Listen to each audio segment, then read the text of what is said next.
ini sunnah ya. Jadi walaupun tidak hafal, ketika yang pertama ini, yang tabel ini hafal, kalian bisa mengerjakan yang ini, yang kelipatannya.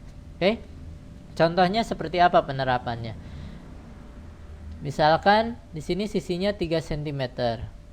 Terus di sebelah sini 4 cm.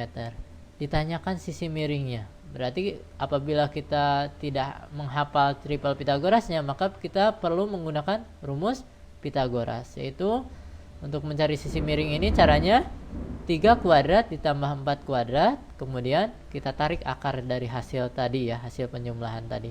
Oke. Nah, namun ketika kita menghafal triple Pitagoras ini 3 4, berarti pasangannya berapa? 3 4, satunya lagi 5. Berarti di sini pasti 5. Tanpa kalian harus mencarinya menggunakan rumus. Paham ya? Contoh yang lain, misalkan 7 25. Nah, 7 25 berarti satunya lagi berapa? Cari di sini ya. 7 yang ada angka 7 dengan angka 25. Berarti satunya lagi berapa? 24. Jadi 7 25, maka yang di sini pasti jawabannya 24 cm. Oke? Tanpa kalian harus menggunakan rumus Pitagoras lagi. Contoh yang lainnya, ini berkaitan dengan kelipatan. Misalkan 9 di sininya 12. Di sininya berapa ya sisi miringnya ya? Ada yang tahu? 9 12. Oh, ini di sini ada, Pak. Gimana ini ya? Berapa? 15 ya. Nah, ini apabila kalian menghafal ini ya, 2 kolom ini dengan kelipatannya. Tapi ketika kalian tidak menghafalnya cuman yang pertama aja, tabel yang pertama saja, maka caranya seperti ini. Kalian sederhanakan terlebih dahulu. Ini 9 dengan 12 bisa dibagi berapa? Bisa dibagi 3 ya, dua-duanya. Berarti ini dibagi 3 jadi 3, ini bagi 3 jadi 4. Oke? Ingat dibaginya dengan 3 ya. Kemudian setelah disederhanakan, kalian cari pasangannya. 3 4 pasangannya berapa? 3 4 pasangannya 5. Karena tadi yang tadi disederhanakannya dibagi 3, maka ini diperbesar lagi, bukan dibagi 3 tapi dikalikan 3. Jadi 5 kali 3 jadi jawabannya 15. Berarti sisi yang miring ini adalah 15. Paham? Oke ya. Mudah ya. Jadi diperkecil dulu, kemudian cari, setelah diperkecil cari pasangannya, setelah diperoleh pasangannya kalikan lagi, diperbesar lagi. Oke? Saya contoh yang lainnya. Misalkan ini ya. 26 24. Kita akan mencari di sini. Berapa? 26 24. Ini bisa disederhanakan dibagi berapa? Dibagi 2 ya. 26 bagi 2 berapa? 13. 24 bagi 2 12. 13 12 pasangannya berapa? 13 12 pasangannya 5. Berarti di sini 5. Ingat tadi dibagi berapa? Disederhanakannya dibagi 2. Berarti sekarang kalikan dengan 2. Berarti kita peroleh 5 kali 2 10. Mudah? Mudah ya. Jadi yang penting yang kalian harus hafalkan yang tabel yang pertama ini. Nah, ketika kalian sudah menghafal tabel yang pertama, maka baru kalian boleh untuk menghafal tabel yang kedua. Ketika tidak dihafal juga, kalian bisa menyederhanakannya terlebih dahulu. Paham ya? Oke. Bisa dimengerti? Saya. Selanjutnya kita akan membahas beberapa contoh soal UN dan kisi-kisi UN yang berkaitan dengan teorema Pitagoras ya. Yang pertama, perhatikan gambar berikut ya. Ini gambarnya. Pernyataan-pernyataan berikut yang merupakan teorema Pitagoras adalah, ya ada optionnya ya, A, B, C, D. Oke. Tanpa melihat option terlebih dahulu, kita akan mengumpulkan teorema-teorema Pitagorasnya ya, berdasarkan segitiga siku-siku ini. Yang menjadi sisi hipotenusianya atau sisi miringnya adalah LM ya.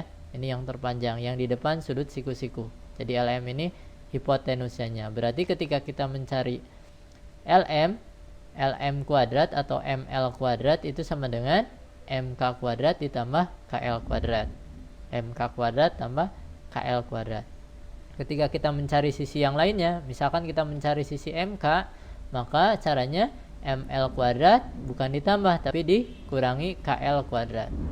Ketika kita mencari KL, berarti caranya ML kuadrat dikurangi MK kuadrat. Tuh ya. Nah, dari sini yang bersesuaian dengan option yang mana? Yang option D ya. ML kuadrat itu sama dengan MK kuadrat ditambah KL kuadrat. Berarti jawabannya yang mana? Yang D ya. Jadi jawabannya adalah yang option D. Bisa dipahami? Mudah ya. Kita hanya mencari rumus saja. Selanjutnya, soal selanjutnya ya.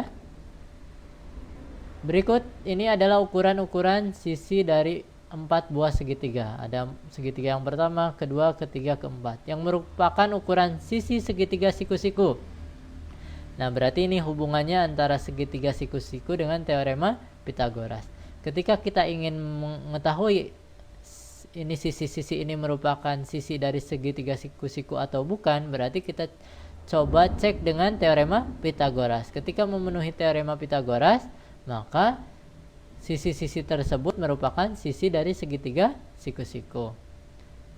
Nah, yang hafal triple Pythagorasnya 3, 4, 5 triple, termasuk triple Pythagoras? Betul ya? Termasuk ya. Berarti yang ini betul ya. Yang 3, 4, 5 ini betul. Merupakan sisi dari segitiga siku-siku. 7, 8, 9. Ada tidak triple Pythagoras 7, 8, 9? Tidak ada ya. Oke. Kemudian 5, 12. 15 ada nggak? Tidak ada ya. Ini harusnya berapa? Ada juga 5, 12, 13 ya.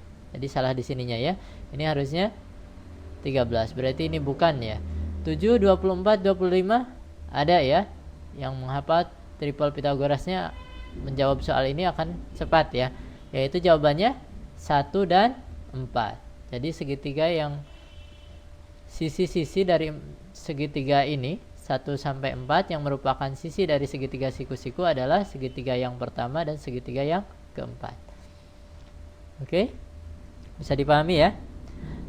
Oke, nah apabila kalian tidak atau belum hafal triple Pythagorasnya, maka yang harus kalian lakukan adalah mengeceknya satu persatu. Nah, ini makanya sangat penting ya ketika kalian mampu menghafal triple Pythagoras, karena akan mempercepat proses penyelesaian soal yang berkaitan dengan teorema Pythagoras atau segitiga siku-siku. Yang pertama kita cek, ini kan sisi terpanjang ya. 5 kuadrat itu sama tidak dengan 3 kuadrat ditambah 4 kuadrat. 5 kuadrat itu berapa? 25. Sama tidak dengan 9, 3 kuadrat itu 9 tambah 16. 9 tambah 16 berapa? 25 ya. Berarti ruas kiri dan ruas kanan sama. Berarti ini artinya memenuhi teorema Pythagoras. Oke? Yang nomor 2, kita lakukan pengecekan. Ini sisi yang terpanjangnya berapa? 9 ya. Betul tidak 9 kuadrat itu sama dengan 7 kuadrat ditambah 8 kuadrat? 9 kuadrat itu hasilnya 81 sama tidak dengan 49 ditambah 64. 49 tambah 64 berapa? 113 ya. Betul ya. Berarti sama tidak ruas kiri dengan ruas kanan? Tidak ya. Berarti ini tidak sama. Artinya bilangan-bilangan ini tidak memenuhi teorema Pythagoras. Bukan merupakan triple Pythagoras. Paham ya? Untuk mengecek yang ketiga sama. Sisi terpanjangnya berapa? 15. Berarti 15 kuadrat itu sama tidak dengan 5 kuadrat tambah 12 kuadrat. 15 kuadrat itu 225 sama tidak dengan 25 ditambah 144. 25 tambah 144 itu 100 berapa? 69. Sama tidak dengan 225? Jelas berbeda ya. Karena ruas kiri dan ruas kanannya berbeda, maka bilangan-bilangan tersebut bukan termasuk ke dalam triple Pythagoras atau tidak memenuhi teorema Pythagoras, sehingga bukan merupakan sisi dari segitiga siku-siku. Yang terakhir yang nomor 4, sisi yang terpanjangnya 25. 25 kuadrat sama tidak dengan 7 kuadrat ditambah 24 kuadrat. Kita cek ya. 625 sama tidak dengan 49 tambah 576. Apabila kita jumlahkan 49 dengan 576 itu berapa?